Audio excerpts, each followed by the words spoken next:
Assalamualaikum warahmatullahi wabarakatuh. Bagaimana kabarnya anak-anak? Alhamdulillah, luar biasa.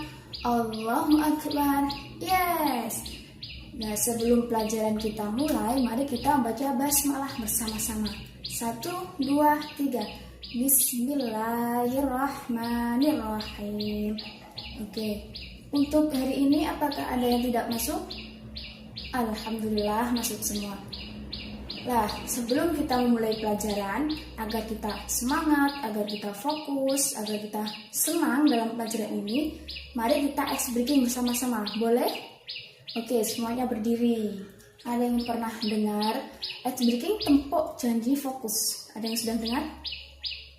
Oh iya, ada yang sudah dengar. Nah, kalau gitu kita mari lakukan bersama-sama. Baik? Ayo, tepuk janji fokus. Bersemangat, bersemangat, bersemangat. Janji fokus, janji fokus, janji fokus. Saya fokus, saya bisa, saya paham. Saya fokus, saya bisa, saya paham. Oke, tepuk tangan untuk kita semua. Silahkan duduk kembali. Ada yang sudah tahu hari ini kita akan belajar apa? Iya betul, kita hari ini akan belajar tentang kisah Nabi Ismail. Apakah masih ada yang ingat? Kita pertemuan kemarin membahas tentang ya betul, Nabi Ibrahim, ayah dari Nabi Ismail alaihissalam. Oke, sebelum kita belajar, nah tujuan kita belajar tentang Nabi Ismail ini adalah agar kalian bisa faham dan bisa menceritakan kembali tentang kisah Nabi Ismail, lalu bisa menunjukkan sikap patuh terhadap Allah dan kedua orang tua. Oke. Langsung saja, di sini terdapat mukjizat Nabi Ismail. Ada yang pernah tahu apa saja mukjizat Nabi Ismail? Iya, betul apa, Mbak? Ya, memancarkan air Zam-Zam atau munculnya air Zam-Zam.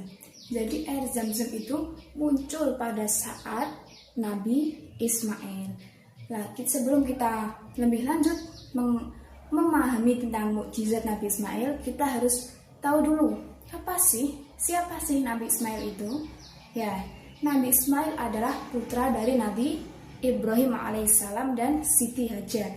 Dan Nabi Ismail ini dikenal sebagai anak yang sabar, taat kepada Allah dan berbakti kepada orang tua. Nah, di sini nanti akan dijelaskan kenapa beliau disebut penyabar, taat kepada Allah dan berbakti kepada orang tua. Tadi memahami sudah mengenal Nabi Ismail itu siapa. Lalu kita akan belajar tentang mukjizat Nabi Ismail alaihissalam. Yang pertama yaitu munculnya air Zam-Zam. Kenapa sih air Zam-Zam itu bisa muncul? Ya, ini ada ceritanya. Nah, pada saat Nabi Ismail itu masih bayi, Nabi Ismail tinggal di padang pasir bersama dengan ibunya saja, yaitu Ibu Siti Hajar. Dan mereka kehabisan air. Lalu Siti Hajar itu berlari kecil antara Bukit Sofa dan Bukit Marwah untuk mencari air karena sudah sangat kehausan sekali. Nah, setelah itu atas izin Allah tiba-tiba muncul air dari hentakan kaki Nabi Ismail. Lalu air tersebut disebut dengan air Zam-Zam. Nah, ada yang sudah melihat itu di poster? Gambar pertama kan ada memancar air Zam-Zam. Nah, itu muncul karena beliau dan ibunya sedang kehausan. Lalu beliau itu memancarkan kakinya ke tanah dan atas izin Allah tersebut airnya muncul dari dalam tanah. Oke, yang kedua ada poster tentang gambar apa?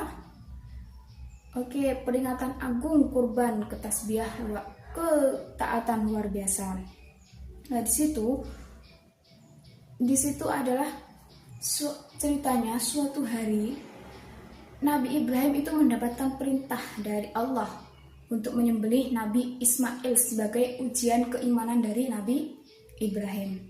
Lalu Nabi Ismail sangatlah taat dan sabar ketika Nabi Ibrahim hendak melaksanakan perintah Allah, yaitu untuk menyembelih Nabi Ismail, putranya sendiri.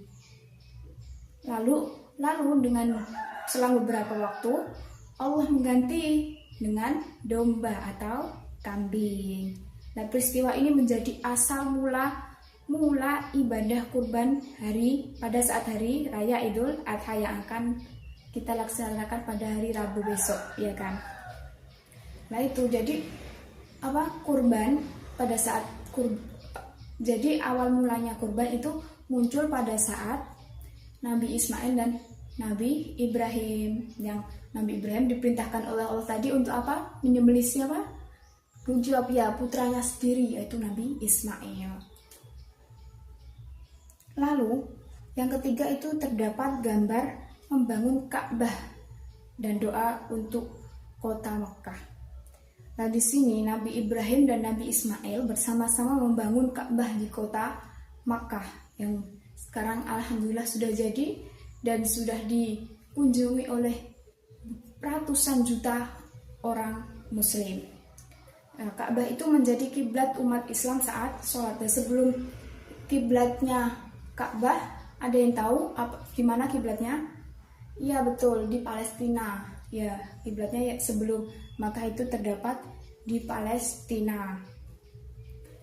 Jadi mukjizat dari Nabi Ismail itu ada apa saja? Yang pertama, munculnya air Zam-Zam. Lalu yang kedua, terjadinya ibadah kurban yang dilaksanakan pada Idul Adha, ya 10 Dzulhijjah. Lalu yang ketiga itu beliau mukjizatnya diutus Allah untuk membangun Ka'bah, begitu. Ada yang sudah paham semuanya? Oke, kalau sudah paham itu mengerjakan LKPD ya. Nah, nanti ibu bagikan dikerjakan dengan serius dan telit, dibaca yang benar, dibaca yang teliti agar benar semua. Kan tadi sudah dijelaskan, ya kan? KPD-nya tadi sudah ibu bagikan kan? Mari dikerjakan bersama-sama dengan jujur, tidak saling menyontong. Oke? Ada yang sudah selesai?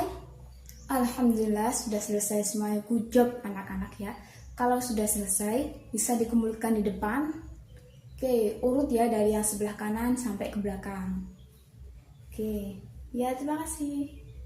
Nah, kalau sudah selesai semua, mari kita menyimpulkan dari materi yang sudah ibu jelaskan. Apa sih kesimpulannya dari materi yang sudah ibu jelaskan tadi? Ada yang tahu? Apa, Mbak? Ya, Nabi Ismail adalah nabi yang mendapatkan mukjizat 3 tadi. Ya betul, itu bisa jadi itu benar. Coba bisa tepuk tangan untuk banyak. Nah, mari kita menyimpulkan bersama-sama.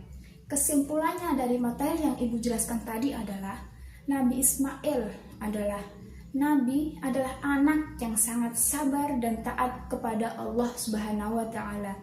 Dari kisah beliau, kita bisa belajar untuk selalu sabar, berdoa dan patuh kepada kedua orang tua. Jadi, kalau kita sabar, kita patuh, kita akan diridhoi oleh Allah dan diridhoi oleh kedua orang tua. Sebelum kita tutup pembelajaran pada pagi hari ini, mari kita refleksi dulu. Apakah pembelajaran tadi sangat menyenangkan? Oh iya, ada yang senang, ada yang tidak. Soalnya kan ada yang suka materi, ada yang suka pelajarannya, ada yang tidak. Kalau dia suka, pasti dia senang. Kalau dia tidak suka, dia pasti tidak senang. Ya, terus lalu ada yang paham, semuanya paham kan? Oh iya, ya, yang tidak senang tadi dia tidak terlalu paham, ya nggak apa-apa. Nanti bisa belajar di rumah lagi atau kita ulas lagi pada pertemuan yang akan datang. Karena aslinya ibu mau menampilkan video, tapi karena videonya durasinya panjang, kita buat minggu depan lagi ya kalau waktunya mencukupi ya. Oke. Karena pelajaran sudah selesai, mari kita tutup pelajaran pada pagi hari ini dengan hamdalah. Bismillahirrahmanirrahim. 1, 2, 3. Alhamdulillahirabbil alamin. Nah, kurang lebihnya ibu mohon maaf. Assalamualaikum warahmatullahi wabarakatuh.